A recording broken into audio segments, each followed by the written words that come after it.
Blessings to y'all, man.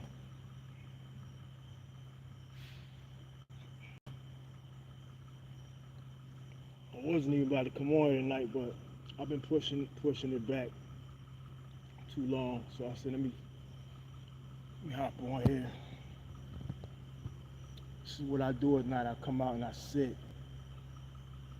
especially when ain't nobody out here. I just like to sit to myself, be alone. Today, man, I was just thinking, man, about the street.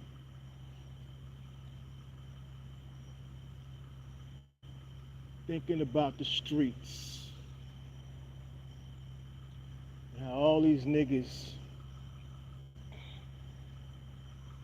think being accepted by the streets really means something.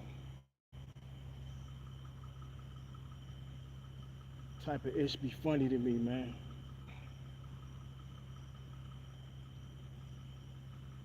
Being accepted by the streets is what's in.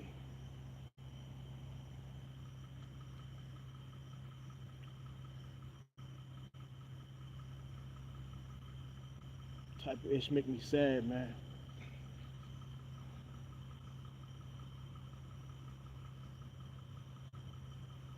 Everybody want to be down with the streets. So foolish. If I could, I would take everything I did back, man.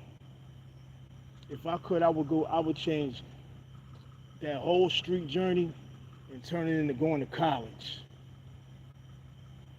That it scarred my life, man.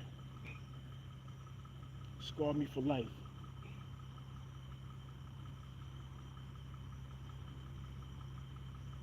I sit here people talk about the streets all day long, man. Like it's some type of glorification out here in these streets. Like, we got all these kids out here dying, and we got these niggas that's 30, 40, 50 years old still talking like the streets mean something, man. It's like, I don't get it, man. I'm never gonna get it, man. Like I said, if I could change, if I could go back to that first time I stepped on a block, I will go back and I will rethink that whole thing and I will leave.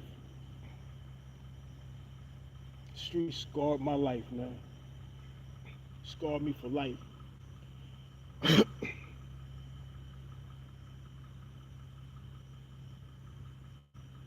I was coming from I think I was 17. I was coming from a basketball tournament. And I remember I was hurting. I ain't had no money. I was so broke. And I was walking in Camden. I was coming from my boy's crib, and my mind was wandering. It was going. It was like, man, I need to get some money fast. So I was right next to Moore Street, which is East Camden, for those who don't know. And I just went right to the block. I was just like, I ran into a boy. His name was Keith. I didn't know him at the time, but I was just like, yo, man, could you direct me to who the boss is on this block? And he went and got who was later to be the boss I was selling for, Buck. Called him BDI Buck. So we got Buck. Buck came over. He was like, so what's up? I was like, man, I need a job, man. So he was like, you 5-0? I was like, nah. He was like, start at 6 a.m. Easy as that. The most horrible decision I ever made in my life was just like that. I didn't have to fill in no application. I didn't have to go to no damn interview. It was just, go throw your life away, nigga.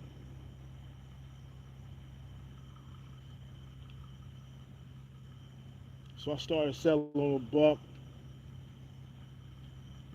He was paying me 40 off each bundle. If you don't know what a bundle is, I was selling crack.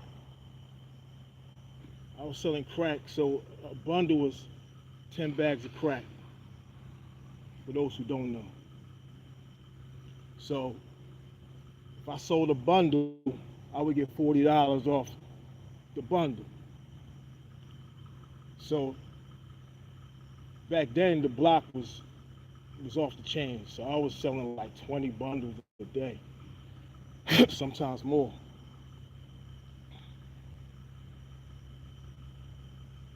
But it's amazing the type of people you see come out there and cop. I seen anywhere from doctors, lawyers, all type of blue collar,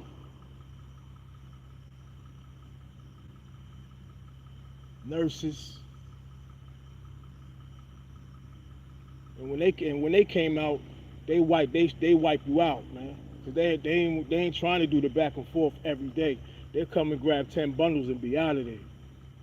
You won't see them for like another month or so. But it's just amazing the type of people that you see swing out there that you would never think would do that type of stuff.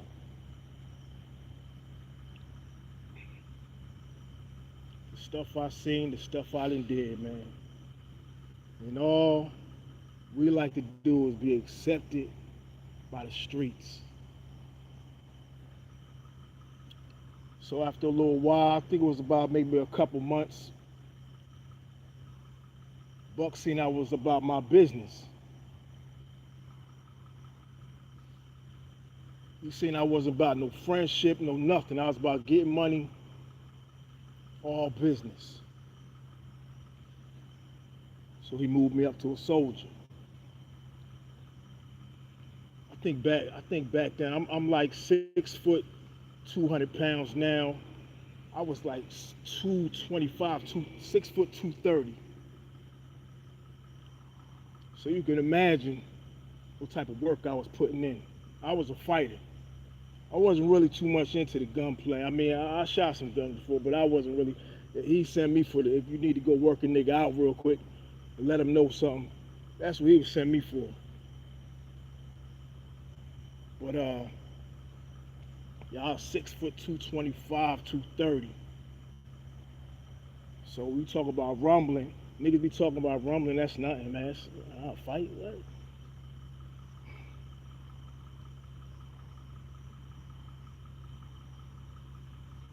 But I was just thinking today about all the stuff I did.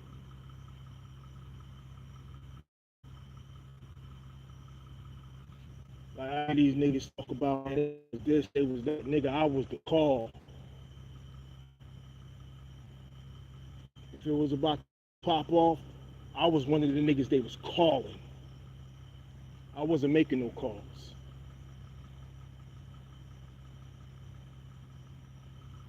And when I came out, it wasn't no talking, no nothing. It was all work. Me and Keith. Keith was like 6'4", about like 215, 210, but his box game was crazy. So if they seen us coming, they knew what it was. It was no talking. We wasn't about no talking.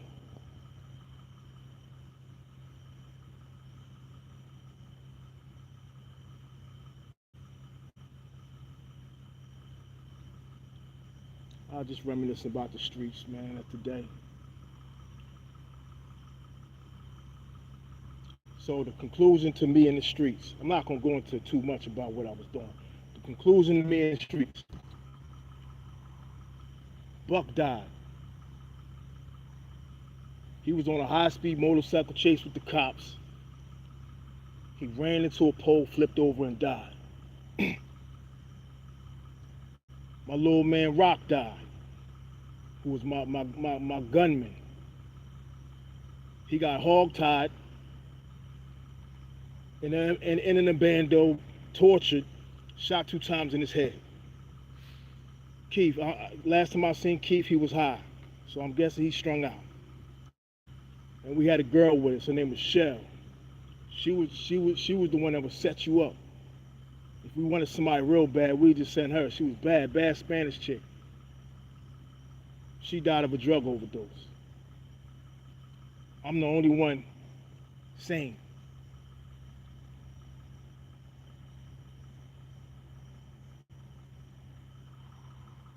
So that's my conclusion.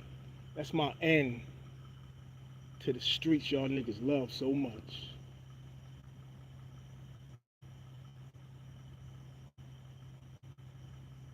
Some of y'all niggas make me sick, man.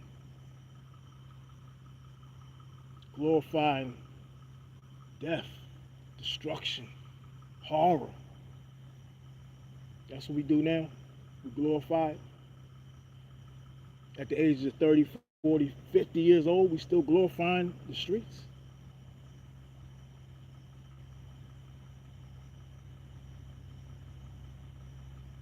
I can't do it, man. Like I said, if I could go back and change all that ish up, I promise you, I will go back and I'll go to school. I'm out of here, man. Peace and blessings.